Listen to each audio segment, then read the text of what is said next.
Një nga gjërat që e ka propozuar ministri Demo dhe që ka gjetur mbështetjen tonë është që i pushtojmë.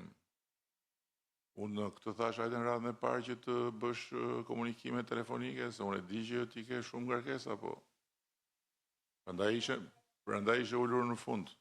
Tani ja filloj. Ne tjerët që s'kemi 4 kalamaj, nuk duhet ta prekim telefonin. Kush me 4 kalamaj duhet të rinë telefon. Okej, mirë, dakord. Se mos dukem dhe unë sikur jam kundër kujdesi për kalamajt. Atë zoti madh është.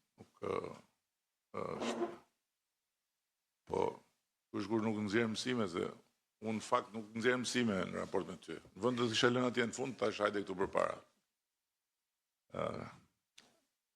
Pra, propozimi i ministrit është që me një fond të siguruar nga miqtë tanë të çmuar të Emiratëve Bashkuara për 20 milion eurosh në mbështetje të zhvillimit rural, të blejmë një sasi domethënëse mjetesh që vendosen në shërbim të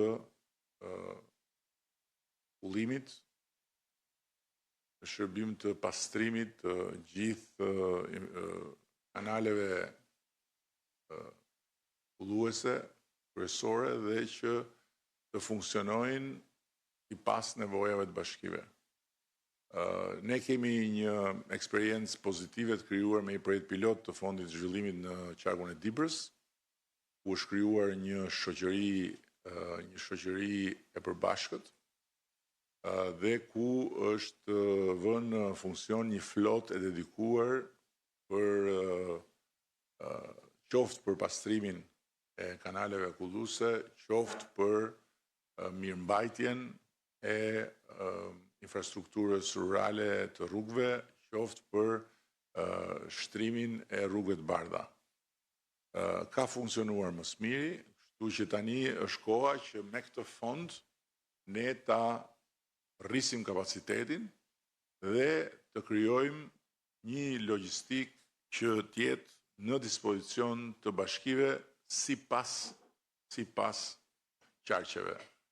Dhe në këtë mënyrë kjo flot mund të përqendrojë më shumë forca diku kur ka një situatë emergjence dhe në këtë mënyrë bashkitë do të ndjehen shumë më të gatshme për të përballuar emergjencën, ose pastaj në ditët e punës normale do të jetë një forcë e shtuar për gjitha bashkitë